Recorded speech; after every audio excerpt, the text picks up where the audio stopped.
ಸನ್ಮಾನ್ಯ BY ವಿಜಯೇಂದ್ರ ರಾಜ್ಯ BJP ಘಟಕದ ಅಧ್ಯಕ್ಷರಿದ್ದಾರೆ.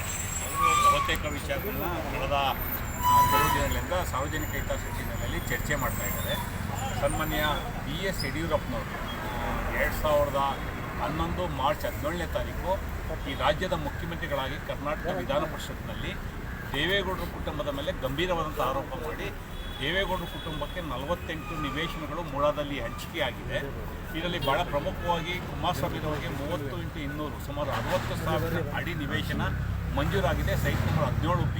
ಇದ್ರ ಮೇಲೆ ತನಿಖೆ ಆಗಬೇಕು ಮತ್ತು ಮೈನಿಂಗ್ನಲ್ಲೂ ಸಹ ಅವ್ರ ಇನ್ವಾಲ್ವ್ಮೆಂಟ್ ಇದೆ ಅಂತೇಳಿ ಗಂಭೀರವಾದಂಥ ಆರೋಪಗಳು ಮಾಡಿ ಅಂದಿನ ಸಭಾಪತಿ ಶಂಕರಮೂರ್ತಿರವರಿಗೆ ದಾಖಲೆಗಳನ್ನ ವಿಧಾನ ಪರಿಷತ್ನಲ್ಲಿ ಸಲ್ಲಿಕೆ ಮಾಡಿದ್ದಾರೆ. ಇವತ್ತು ಮೂಡಾ ವಿಚಾರವಾಗಿ ಹಲವಾರು ವಿಚಾರಗಳನ್ನ ಸನ್ಮಾನ್ಯ ವಿಜೇಂದ್ರ ಅವರು ಮಾಡಿದ್ದಾರೆ. ಪಾಪ ಅವರು ಇಲ್ಲಿಂದ ಕಾಲು ನೋವು ಮಾಡ್ಕೊಂಡು ಮೈಸೂರು ತನಕ ಪಾದಯಾತ್ರೆ ಮಾಡಿದ್ದಾರೆ. ಹಾಗಾಗಿ ಅವ್ರಿಗೆ ಕಾಲು ನೋವು ಮಾಡ್ಕೊಳ್ಳೋದು ಬೇಡ, ನೀವು ಯಡಿಯೂರಪ್ಪನವ್ರ ಮಗ ಇದ್ದೀರಾ, ನಿಮ್ಮ ತಂದೆಯವ್ರು ಕೊಟ್ಟಿರ್ತಕ್ಕಂಥ ಡಾಕ್ಯುಮೆಂಟ್ ತಗೊಂಡು ವಿಧಾನಸಭೆ ಅಧಿವೇಶನ ನಾಳೆಯಿಂದ ಪ್ರಾರಂಭ ಆಗ್ತಾ ಇದೆ, ದಯಮಾಡಿ ಈ ಏನು ದಾಖಲೆಗಳನ್ನ ಅವರು ಸಭಾಪತಿಗೆ ಸಲ್ಲಿಕೆ ಮಾಡಿದ್ದಾರೆ, ಈ ದಾಖಲೆ ಮೇಲೆ ವಿಧಾನಸಭೆ ಒಳಗಡೆ ನೀವು ಚರ್ಚೆ ಮಾಡಿ ಪ್ರಸ್ತಾಪ ಮಾಡಿ. ಯಾಕೆಂದರೆ ಒಂದು ಸಲ ಯಾವುದೇ ದಾಖಲೆ ಮುಖ್ಯಮಂತ್ರಿಗಳಾಗಲಿ ಮಂತ್ರಿಗಳಾಗಲಿ ವಿಧಾನ ಪರಿಷತ್ತು ಅಥವಾ ವಿಧಾನಸಭೆಯಲ್ಲಿ ಹೇಳಿಕೆ ಮಾಡಿ ದಾಖಲೆ ಸಲ್ಲಿಕೆ ಮಾಡಿದ ನಂತರ ಅದು ಹೌಸ್ನ ಅಸೆಟ್ ಆಗುತ್ತೆ.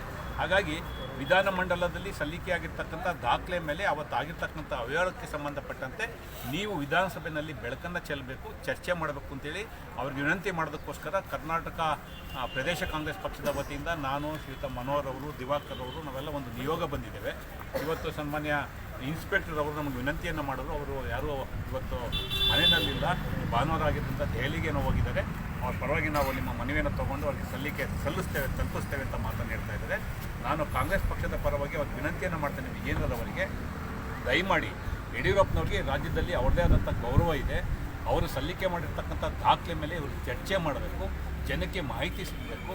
ಏನು ಅವರು 48 ನಿವೇಶನ ದೇವೇಗೌಡರ ಕುಟುಂಬಕ್ಕೆ ಹಂಚಿಕೆ ಆಗಿದೆ ಅಂತ ಯಡಿಯೂರಪ್ಪನವರು ಆರೋಪ ಮಾಡಿ ದಾಖಲೆ ಸಲ್ಲಿಕೆ ಮಾಡಿದ್ದಾರೆ, ಅದು ವಿಜೇಂದ್ರ ಅವರಿಗೆ ಮಾಹಿತಿ ಸಿಗಬೇಕು. ಮತ್ತು ಪಾಪ ಅವ್ರಿಗೆ ಭಾಳಷ್ಟು ಸಾಕಷ್ಟು ಈ ಕರ್ನಾಟಕದ ಬಗ್ಗೆ, ಕನ್ನಡದ ಜನರ ಬಗ್ಗೆ ಸಾಕಷ್ಟು ಕಾಳಜಿ ಇದೆ ವಿಜೇಂದ್ರ ಅವರಿಗೆ. ಮತ್ತು ಅವರೇ ಒಬ್ಬ ನಟೇಶ್ ಅಂತ ಒಬ್ಬ ಅಧಿಕಾರಿಯನ್ನು ಮೂಡಾ ಆಯುಕ್ತರಾಗಿ ಅವರೇ ಪೋಸ್ಟಿಂಗ್ ಸಹ ಮಾಡಿಸಿದ್ರು, ಅವರ ಅಪ್ಪ ಅವರು ಮುಖ್ಯಮಂತ್ರಿ ಆದಂಥ ಸಂದರ್ಭವನ್ನು ಬಳಸ್ಕೊಂಡು. ಹಾಗಾಗಿ ನಾವು ಕರ್ನಾಟಕ ಪ್ರದೇಶ ಕಾಂಗ್ರೆಸ್ ಪಕ್ಷದ ವತಿಯಿಂದ ವಿಜೇಂದ್ರವರಿಗೆ ವಿನಂತಿಯನ್ನು ಮಾಡ್ತೇವೆ, ಇದರ ತನಿಖೆಗೆ ಅವರೇ ಒತ್ತಾಯ ಮಾಡಬೇಕು. ಯಾಕೆಂದರೆ ಭಾಳ ಹೋರಾಟಗಳನ್ನ ಹಮ್ಕೋತಾ ಇದ್ದಾರೆ. ಮೊದಲನೇ ಸಲ ಶಾಸಕರಾಗಿದ್ದಾರೆ, ಅವರಿಗೆ ಜವಾಬ್ದಾರಿ ಜಾಸ್ತಿ ಇದೆ, ಅವರ ತಂದೆಯವರಿಂದ ಅನೇಕ ವಿಷಯಗಳನ್ನ ಅವರು ಕಲ್ತಿದ್ದಾರೆ. ಹಾಗಾಗಿ ಯಡಿಯೂರಪ್ಪನವರು ಏನು ಈ ಆರೋಪ ಮಾಡಿ ವಿಧಾನ ಪರಿಷತ್ತಲ್ಲಿ ದಾಖಲೆ ಸಲ್ಲಿಕೆ ಮಾಡಿದ್ದಾರೆ, ಇದರ ತನಿಖೆಗೆ ವಿಧಾನಸಭೆಯಲ್ಲಿ ಅವರು ಒತ್ತಾಯ ಮಾಡಬೇಕಂತೇಳಿ ಕರ್ನಾಟಕ ಪ್ರದೇಶ ಕಾಂಗ್ರೆಸ್ ಪಕ್ಷದ ಪರವಾಗಿ ಅವ್ರಿಗೆ ವಿನಂತಿ ಮಾಡ್ತೇನೆ. ಮತ್ತು ಈ ಸಲ್ಲಿಕೆಯನ್ನು ನಾನು ಇನ್ಸ್ಪೆಕ್ಟರ್ ಮುಖಾಂತರ ಅವ್ರಿಗೆ ಸಲ್ಲಿಕೆ ಮಾಡ್ತಾ ಇದ್ದೀನಿ.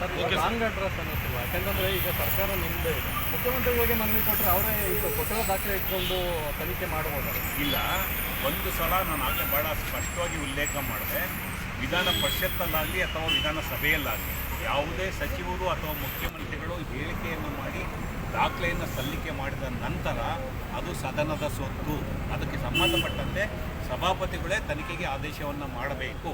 ಇವತ್ತು BJP ಪರವಾಗಿ ಅವತ್ತಿನ BJP ಮುಖ್ಯಮಂತ್ರಿಗಳು ಸಲ್ಲಿಕೆ ಮಾಡಿರ್ತಕ್ಕಂಥ ದಾಖಲೆ ಸನ್ಮಾನ್ಯ ವಿಜೇಂದ್ರವರು, ನಾನು ವಿಜೇಂದ್ರವ್ರು ಕೇಳ್ತಾ ಇಲ್ಲ, BJP ರಾಜ್ಯ ಘಟಕದ ಅಧ್ಯಕ್ಷರಂತ ವಿಜೇಂದ್ರವ್ರು ಕೇಳ್ತಾ ಇದ್ದಾರೆ. ಹಾಗಾಗಿ ಅವರು ಒಂದು ಪಕ್ಷದ ರಾಜ್ಯ ಘಟಕದ ಅಧ್ಯಕ್ಷರಿದ್ದಾರೆ, ಅನೇಕ ಪ್ರತಿಭಟನೆಯನ್ನು ಮಾಡಿದ್ದಾರೆ. ಆ ಕಾರಣಕ್ಕೆ ಅವ್ರು ವಿನಂತಿ ಮಾಡ್ತಾ ಇದ್ದಾರೆ. Thank you sir. Thank you.